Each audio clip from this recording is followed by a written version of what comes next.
Posthumanism is a relatively recent field, and it has come out of a number of lineages converging.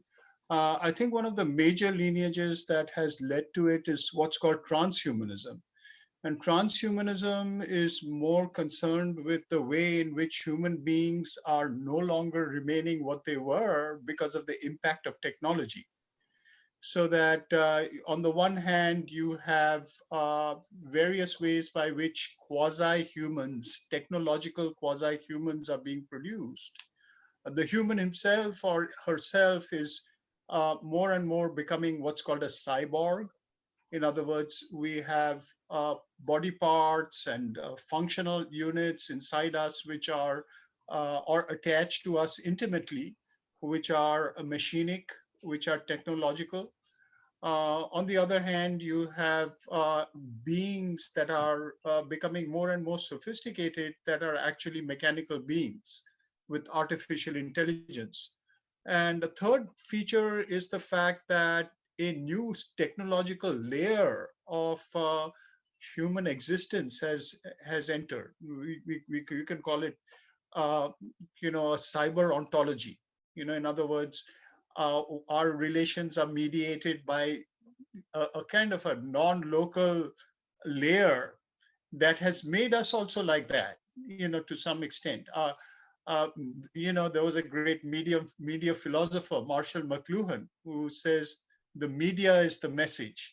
In other words, depending on the medium through which we communicate, our content also changes and our consciousness also changes because we are interfacing directly with it. So all this has led to certain field called transhumanism.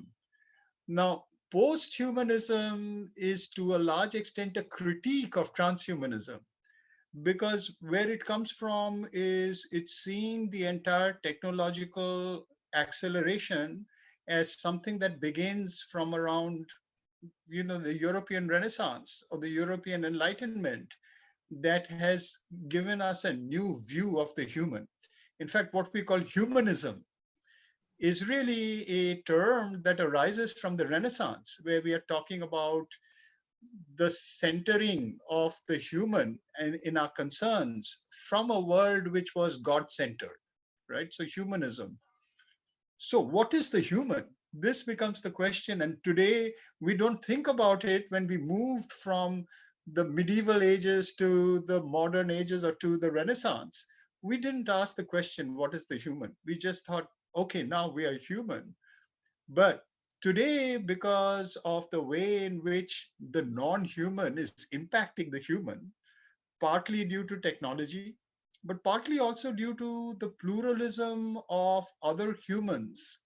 In other words, colonialism has ended and a new post-colonial world has arrived in which many different kinds of beings who are non-Western are sharing a modern world, and their histories have another definition of human. It's not the same definition of the human that was assumed by the European modern stream.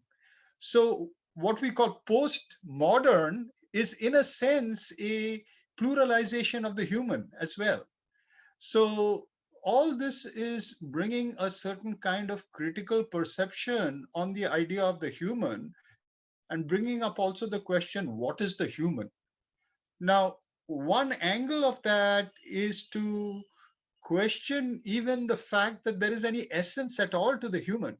And that particular line of thinking is what is opened up by Nietzsche, who says that the human is a being in the making all the time. The human is always, one may say, post-human. The definition of the human is not an essence that we can kind of codify, just like we can build a classification table of what is a cat, what are the properties that we can, classify to identify a cat. Can we classify properties like that to identify a human? And when we try to do that, we find that there's always something that escapes, and tomorrow we are not what we were yesterday. So this view of the human as a perpetual transition, you know, that is fielded by somebody like Nietzsche. And then that has become an entire stream of thinking that actually goes through some postmodern thought and ends up today in what is called posthumanism. And Sri Aurobindo, interestingly, very easily converges with that particular line of thinking because he's conscious of the fact man is a transitional being. In that talk that you're talking about, I quote both Sri Aurobindo and the mother holding that particular transitional view of the human. So in a way, it is a conscious critique of the Enlightenment view of the human, which is at the basis of humanism, which defines the modern human from the Western point of view. And so that is how I see posthumanism. You see?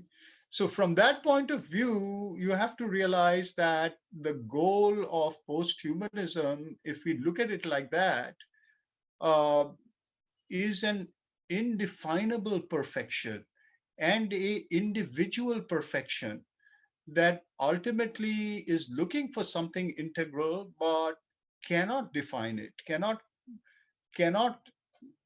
normalize it, uh, in an ideology. While the goal of transhumanism is very clear, there are clear marked boundaries of becoming immortal, retaining, having tremendous omnipresence, omnipotence, all achieved through the machine. And these are basically imposed from the outside. They are actually both the goals as well as the methods are being worked out through a mass phenomenon.